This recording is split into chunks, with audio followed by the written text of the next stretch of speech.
السلام علیکم ورحمۃ اللہ وبرکاتہ۔ اللہ سے دعا کرتے ہیں کہ آپ لوگ خیریت سے ہوں گے۔ آپ دونوں اکیڈمی تشریف لائے، مجھے مشورہ دینے کا شکریہ۔ رپلائی ٹو نعیم بٹ حفظ اللہ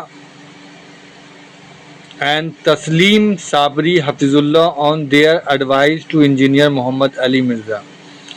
تو اس ویڈیو میں انجینئر محمد علی مرزا نے جو تبلیغی جماعت کے نعیم بٹ ہیں ان کے بارے میں کچھ باتیں بولی ہیں کہ انہوں نے کسی پوڈ کاسٹ میں انجینئر محمد علی مرزا کے لیے کچھ باتیں بولی تھی کہ باسی سبزی والا معاملہ آیا تھا، تو اسی سے ریلیٹڈ انجینئر محمد علی مرزا نے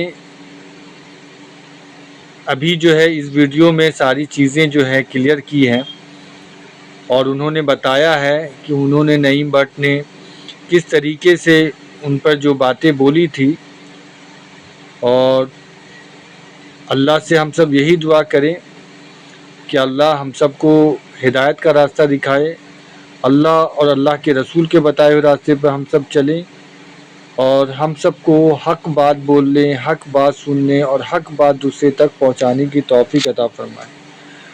اور رمضان المبارک کا مہینہ چل رہا ہے، اور آپ لوگ زیادہ سے زیادہ کوشش کریں روزے کی حفاظت کرنے کی، نماز پڑھنے کی، قرآن کی تلاوت کرنے کی، اور صدقہ، زکوٰۃ، فطرہ، خیرات سب نکالنے کی۔ اور جو بھی آپ کے ریلیٹیو ہیں، رشتہ دار ہیں، خاندان والے ہیں، ان پر پہلے آپ دھیان دیں۔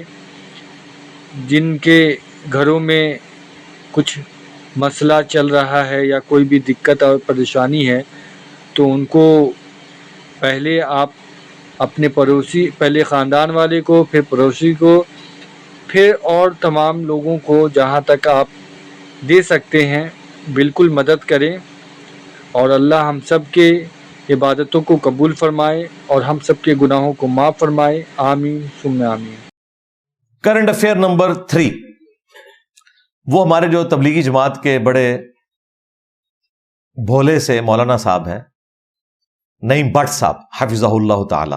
اچھا، مجھے بڑے اچھے لگتے ہیں کیونکہ یہ مولوی نہیں ہے، شوبز کی دنیا کو چھوڑ کر یہ تبلیغی جماعت میں آئے ہیں، اس لیے جب یہ میرے بارے میں بات کرتے ہیں نا تو یہ نہیں کہتے کہ اس کے پاس ڈگری نہیں ہے۔ ویسے بھی تبلیغی جماعت والے یہ بات نہیں کریں گے، تبلیغی جماعت والے تو خود اس آیت کو لے کے چل رہے ہیں، کنتم خیر امۃ اخرجت للناس تأمرون بالمعروف وتنہون عن المنکر وتؤمنون باللہ۔ تم بہترین امت ہو جو لوگوں کے نفع کے لیے نکالے گئے، لوگوں کو نیکی کی طرف بلاتے ہو، برائی سے روکتے ہو، اور اللہ پر ایمان رکھتے ہو۔ اور صحیح بخاری کی حدیث، بلغوا عنی ولو آیہ، پہنچا دو میری طرف سے خواہ ایک آیت ہی آتی ہو۔ اس بنیاد پہ ظاہر تبلیغی جماعت کا سارا کام چل رہا ہے، لہٰذا وہ اس قسم کی چول نہیں مارتے۔ لیکن پچھلے دنوں انہوں نے ایک پوڈ کاسٹ میں کہا کہ جی انجینئر صاحب کی باسی سبزی اسی لیے بک رہی ہے کہ تازہ سبزی جو بیچنے والے ہیں وہ تو میڈیا کو حلال ہی نہیں سمجھتے، تو اس کی باسی سبزی بک رہی ہے۔ تو میں نے اس کو ریبٹل کیا تھا بڑی تفصیل کے ساتھ اور بڑے احترام کے ساتھ، اور اس میں نے تبلیغی جماعت کا جو نصاب ہے اس کا پوسٹ مارٹم کیا تھا۔ 17 ریفرنسز میں نے کوٹ کیے تھے فضائل اعمال کے۔ اس کے بعد وہ ویڈیو ہم نے نعیم بٹ صاحب حافظہ اللہ کو ان کے واٹس ایپ پہ شیئر کروا دی۔ انہوں نے دیکھا یار یہ اتنے احترام سے بات کر رہا ہے، ایک ایک چیز ہائی لائٹ کر رہا ہے، تو اگلی جب ان کی پوڈ کاسٹ ہوئی ہمارے صحافی جو ہے فروخ وڑائش صاحب کے ساتھ، آج انشاءاللہ انہوں نے ادھر آنا بھی ہے پوڈ کاسٹ کے لیے، کم از کم کوئی 1.5 سال سے ان کی پوڈ کاسٹ پینڈنگ ہے، آج نمبر آیا ان کا۔ تو اس میں انہوں نے کہا جی انجینئر صاحب ماشاءاللہ بہت اچھا کام کر رہے ہیں، اور پھر انہوں نے تعریف کی کہ جی میں نے جو تشہد کی دعا ہے وہ تو انجینئر صاحب سے سیکھی ہے۔ جزاک اللہ خیرہ، میرے لیے بہت آنر کی بات ہے، الحمدللہ۔ اور ظاہر ہے وہ مجھ سے ہی سیکھنی تھی کیونکہ ان کو تو وہ والی دعا سکھائی نہیں جاتی۔ بخاری مسلم میں حدیث ہے، نبی علیہ السلام حکم دیتے تھے کہ تشہد میں 4 چیزوں سے اللہ کی پناہ طلب کرو. حکمیہ دعا ہے یہ. اللہم انی اعوذ بک من عذاب جہنم ومن عذاب القبر ومن فتنۃ المحیا والممات ومن شر فتنۃ المسیح الدجال. عذاب جہنم کے فتنے سے، قبر کے عذاب کے فتنے سے، زندگی اور موت کے فتنے سے، اور دجال، جھوٹے دجال کے فتنے سے. مسیح الدجال. ایک ہے یسوع مسیح، وہ عیسیٰ ابن مریم ہے، وہ سچے مسیح ہیں. یہ دجال مسیح ہے. حتیٰ کہ صحیح مسلم میں آتا ہے طاؤس تابعی، جو شخص اس دعا کو تشہد میں نہیں پڑھتا تھا اسے کہتے تھے نماز ہی دوبارہ پڑھو. وہ اتنا غلو کرتے تھے اس مسئلے میں. ویسے یہ شرعی مسئلہ نہیں ہے، دروشی پڑھ لیا آپ کی نماز مکمل ہے. لیکن طاؤس تابعی اتنا اس میں زور دیتے تھے کہ اگر کوئی نماز میں یہ دعا نہ مانگے وہ کہتے تھے نماز ہی دوبارہ پڑھو، نبی اسلام کا حکم ہے، اسے فالو کرو. یہ اتنی اہم دعا ہے. ان کو تو وہی 2-3 دعائیں سکھائی گئی ہیں، وہ بھی برحق ہیں. میں تو ساری مانگتا ہوں. بخاری مسلم میں حدیث ہے جب تشہد میں دروشی پڑھ چکو پھر جو چاہو اپنے رب سے مانگو، جو سنت دعائیں آپ مانگ سکتے ہیں. سب سے پرفیکٹ دعا ربنا آتینا فی الدنیا حسنہ وفی الآخرۃ حسنہ وقینا عذاب النار. سورۃ البقرہ آیت نمبر 201. اور بخاری مسلم میں بھی انس ابن مالک کا قول ہے کہ رسول اللہ اور کوئی دعا مانگے نہ مانگے یہ دعا ضرور مانگا کرتے تھے. اللہم ربنا آتینا فی الدنیا حسنہ وفی الآخرۃ حسنہ وقینا عذاب النار. حدیث میں اللہم کے ساتھ ہے، قرآن میں ربنا کے ساتھ ہے، تو دونوں کو جمع کر لیں. دوسری پرفیکٹ دعا سورہ ابراہیم میں آئی، رب اجعلنی مقیم الصلاۃ ومن ذریتی ربنا وتقبل دعاء ربنا اغفر لی ولوالدی وللمؤمنین یوم یقوم الحساب. پرفیکٹ دعا ہے، یہ مانگیں. اور دعائیں جتنی آپ کو یاد ہیں آپ مانگ سکتے ہیں، لیکن وہ 4 چیزوں کے شر سے جو آپ نے پناہ مانگنی ہے وہ اوبلیگیٹری دعا ہے درود شریف کے بعد. تو نئی بٹ صاحب کہتے ہیں میں نے انجینئر صاحب سے سیکھی، جزاک اللہ خیرہ. اس چیز کا اظہار کرنا بھی میں سمجھتا ہوں ان کی عاجزی ہے. ہمارے لیے وہ بزرگوں کا درجہ رکھتے ہیں، اتنے عرصے سے وہ دین کا کام کر رہے ہیں. بلکہ طارق جمیل صاحب کے بیمار ہونے کے بعد تبلیغی جماعت کی یہ جو میڈیا والی ساری رسپانسبلٹی ہے ایک بندے کے کندھوں پہ ہے، وہ نعیم بٹ صاحب ہے. جتنے ہمارے وزراء بھی تبلیغی جماعت کے رائے ونڈ اجتماع میں جاتے ہیں ان کو نعیم بٹ صاحب ہینڈل کرتے ہیں. وہ آپ سمجھ لیں حکومتی لیول کے اوپر ڈیلنگ کے لیے ایک ہی بندہ ہے اس وقت، نعیم بٹ صاحب. لیکن ساتھ انہوں نے مجھے نصیحت کی کہ انجینئر صاحب جو ہے نا وہ تھوڑا بزرگوں پہ ہاتھ ہولا رکھا کریں. آپ کی بات اپنی جگہ کہ میرے نبی سا ہے ہی کوئی نہیں، لیکن یہ ساتھ نہ کہا کریں کہ تیرے بابے تے شاہی کوئی نہیں. اس طرح میرا خیال ہے کسی مسلمان کو تو اس سے دکھنا نہیں چاہیے. آپ کہیں کہ نبی کے جیسا ہے ہی کوئی نہیں، انجینئر تے شاہی کوئی نہیں. میں کہوں گا سرکار میں تے صحابہ کرام تابعین تبع تابعین ائمہ محدثین دے سامنے بھی کوئی شے نہیں.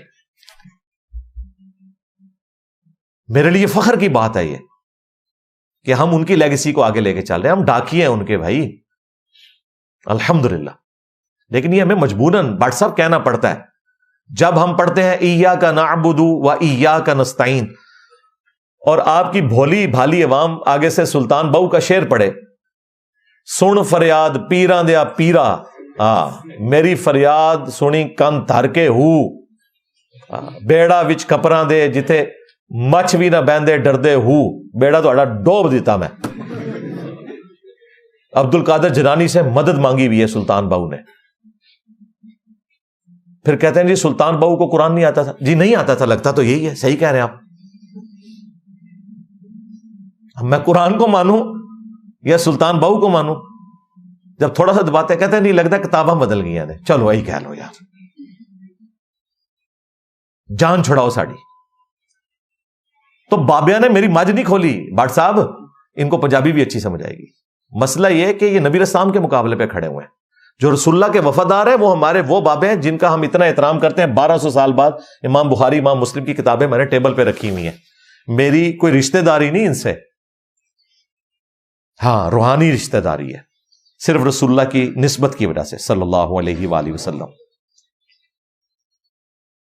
کہتے ہیں امام حنیفہ کی توہین نعوذ باللہ. میں نے کیوں، میں رحمہ اللہ ان کو کہتا ہوں. ہاں جہاں علمی اختلاف ہے قرآن و سنت کی موجودگی میں کر دیتا ہوں، امام حنیفہ رحمۃ اللہ علیہ رسول اللہ کے ماں باپ کو کافر سمجھتے ہیں. میرے لیے سینسٹیو ایشو ہے. میں نبی اسلام کے ماں باپ کو مسلمان سمجھتا ہوں. میں اختلاف کر سکتا ہوں. رفع الیدین تو چھوٹی چیز رہے گی بھائی. ایک ہی پڑیا ان کی ڈھونڈی ہے میں نے, الفقہ الاکبر, 15-20 صفحوں کی کتاب ہے. فقہ اکبر کہتے ہیں بڑی فقہ یعنی عقیدے کو, اصول کو, اور فقہ اصغر جو ہے وہ فروع کو کہتے ہیں جو ہمارے اعمال سے تعلق رکھتے ہیں, فروعی مسائل. اس کے پہلے صفحے پہ لکھا ہوا ہے نعوذ باللہ یہ بات, اور ملا علی قاری نے اس کا دفاع کیا ہوا ہے الگ سے کتاب لکھ کر. تو یہ میرا اختلاف ہے ان سے. میں نے ان کو کوئی جہنمی نہیں کہہ دیا, گالی نہیں دی. ہاں میں یہ ڈنکے کی چوٹ پہ کہتا ہوں کہ جو نبی علیہ السلام کے ماں باپ کو کافر کہتا ہے تو وہ بکواس کر رہا ہے. وہ کہتے ہیں آپ یہ کہہ رہے ہیں کہ امام حنیفہ بکواس کر رہے ہیں, اور بھائی تمہیں رسول اللہ کے ماں باپ نظر نہیں آ رہے بے شرمو؟ یہ نہیں دیکھ رہے کہ رسول اللہ کے ماں باپ کی بات ہو رہی ہے, میرے ماں باپ کی بات نہیں ہو رہی. تم تو چھوٹی چھوٹی بات پہ کہتے تھے سر تن سے جدا. اب بتاؤ, تم نے تو کئی اہل حدیث قتل کیے ہیں اس بات کے اوپر کہ اہل حدیث میں سے کافی سارے لوگوں کا یہ عقیدہ ہے کہ نبی اسلام کے ماں باپ کفر کی حالت میں گئے ہیں. ٹھیک ہے, یہ ایک فقہی اختلاف ہے پہلے, لیکن بریلوی دیوبندی تو یہ بات نہ کریں, انہوں نے تو بندے مارے میں جو کھرا اپنے کار نکلے آتے ہیں. ان کہہ رہے ہو کہ جی بکواس. آپ کو اگر بتایا جائے کوئی اہل حدیث یہ کہہ رہا ہے, یہ کہہ دیں گے اس کی گردن اتار دیں گے. ہم بکواس بھی نہیں بول سکتے. تو اس طرح وہ کھیلنا شروع کرتے تھے.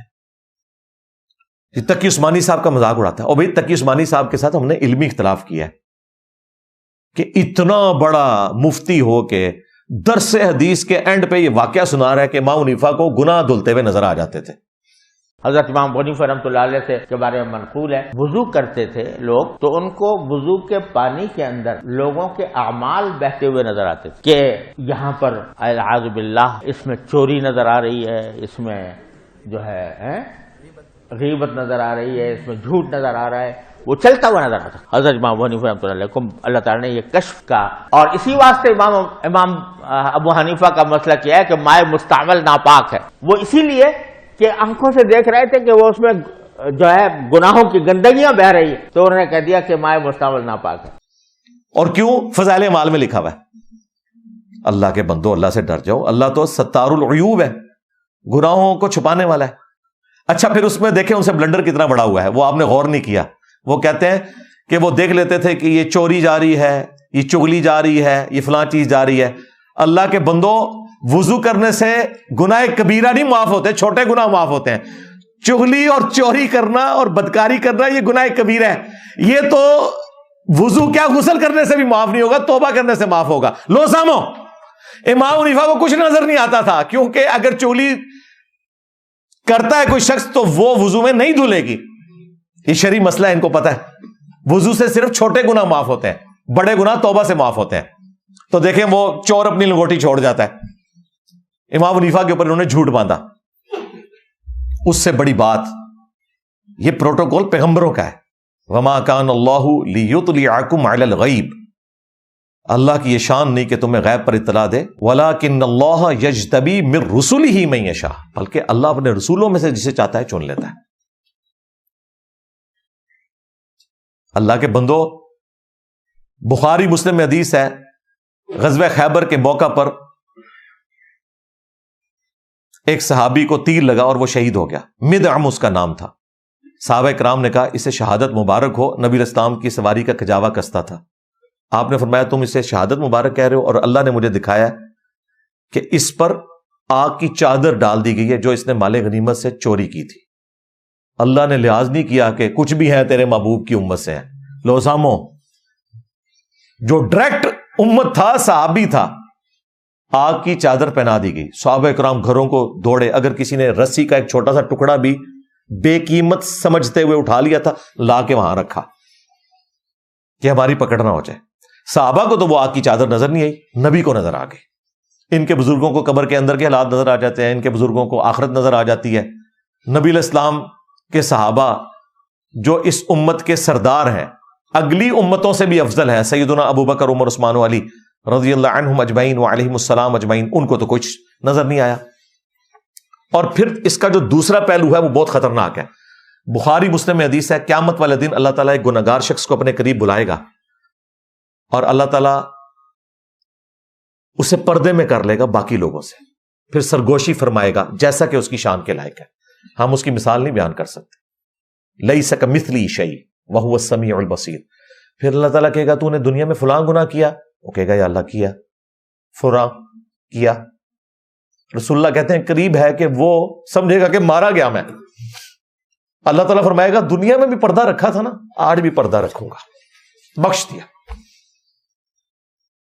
اور یہ کہہ رہے ہیں امام حنیفہ کو گناہ اللہ تعالیٰ دکھاتا تھا، کہانی جھوٹ بولا. اب جو یہ بات کرتے ہیں کہتے ہیں تقی عثمانی کی توہین ہوگی، شیخ زکریا کی توہین ہوگی جس نے فضائل اعمال لکھی، امام حنیفہ کی توہین ہوگی. جنہوں نے سمجھدانی اینی چیز ہے وہ میرے نال گل کرن گے. اللہ دے بندے، یہ وجہ ہے بھائی. ہم کہتے ہیں مولانا تقی عثمانی حافظہ اللہ، مرڈر اٹیمپٹ ان کے اوپر طالبان نے کی. 2 جملے نہیں کسی نے نکالے ان کے حق میں مخالف جماعتوں میں سے. میں نے پوری ویڈیو ریکارڈ کروائی تقی عثمانی صاحب کے حق میں. اسلامک بینکنگ میں میں نے ان کو سلوٹ کیا. یہ ان کو نظر نہیں آتا. بھئی جب ہم گرفت کریں گے پھر رسول اللہ کے مقابلے پر اگر کوئی چیز آئے گی تو ہماری مجبوری ہے. کیوں؟ میرے نبی سا ہے ہی کوئی نہیں، تیرے بابے تھے شاہی کوئی نہیں. یہ مسئلہ ہے ساڑا. ویسے یہ خود آپ کو نہیں کہتے تھے بڑے سے بڑا غوث قطب ابدال ایک صحابی کے گھوڑے کے قدموں کی خاک کے برابر نہیں. ایک کہانی تو انکرائی سی نا انہوں نے. امیر معاویہ نے جو حضور کی حمایت میں گھوڑا دوڑایا نا، اس گھوڑے کے ناک میں جو مٹی داخل ہوئی نا، عمر بن عبدالعزیز تو اس کا مقابلہ بھی نہیں کر سکتا. ان نس گے جے دے تمہیں پریکٹیکلی.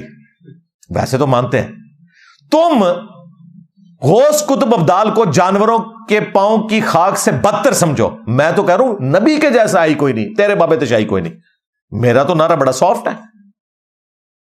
تم تو کہہ رہے تھے صحابی کے گھوڑے کے قدموں کی خاک جیسا ہے ہی کوئی نہیں، غوث قطب ابدال تشائی کوئی نہیں. حالانکہ جاری نعرہ ہے.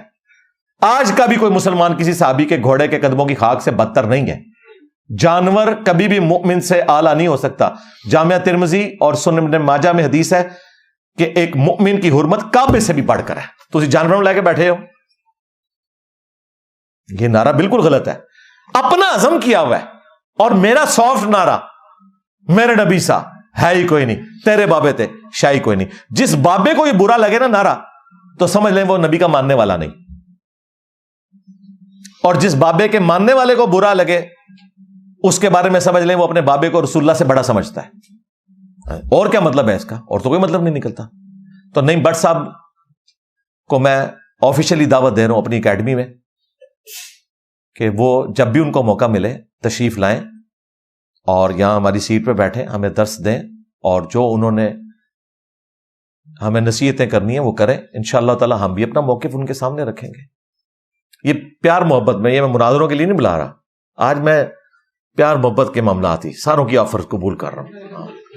آج ہم غریب نواز ہوئے ہیں اور یہ تو امیر لوگ ہیں، ہم ان کے مقابلے پہ غریب ہیں. دینی اعتبار سے ہم سے اوپر ہیں لوگ. میں ان کی قدر کرتا ہوں، پوری زندگی دین کے لیے دی ہے. تو میں نے ضروری سمجھا کہ جہاں کہیں میں کمزوریاں ہائی لائٹ کرتا ہوں میں پازیٹیو چیزیں بھی ہائی لائٹ کروں. اس میں اور بھی باتیں کر سکتا تھا لیکن آلریڈی میں ویڈیو ریکارڈ کروا چکا ہوں. میرا خیال ہے اس ٹاپک کو اسی بات کے اوپر کنکلوڈ کرتے ہیں اور اپنے آخری ٹاپک کی طرف آتے ہیں. وہ ہے کرنٹ افیئر نمبر 4. وہ پچھلے دنوں سما ڈیجیٹل جو سوشل میڈیا پلیٹ فارم ہے سما ٹی وی کا، اس پہ تسلیم صابری صاحب جو کیو ٹی وی کے اوپر بڑے مشہور اینکر تھے، مختلف محافل نعت کے اندر بھی آتے تھے اور تقریروں سے پہلے بھی. اللہ تعالیٰ نے انہیں بڑی غیر معمولی صلاحیت دی ہے بولنے کی. نعتیہ اشعار ان کو یاد ہیں اور بڑے ایکسٹراڈنری اینکر. میرا خیال ہے کہ دین کی فیلڈ میں اس اعتبار سے میں نے ان کے پائے کا کوئی شخص نہیں دیکھا جو اللہ تعالیٰ نے ان کو روانگی دی ہے. محفل نعت کے اعتبار سے، محفل قرات کے اعتبار سے، میں وہ دینی نالج کے اعتبار سے بات نہیں کر رہا. اس میں تو ہمارے جو ڈاکٹر صاحب تھے عامر لیاقت صاحب رحمہ اللہ تعالی، اللہ نے ان کو ملکہ دیا تھا. اور میں بار بار کہتا ہوں ہمارے اس پلیٹ فارم کا ثواب ہر لمحے ڈاکٹر عامر لیاقت کو اس حوالے سے جا رہا ہے کہ وہ پہلا بندہ ہے جس نے اس پلانٹ ارتھ پہ اس ماڈرن دور میں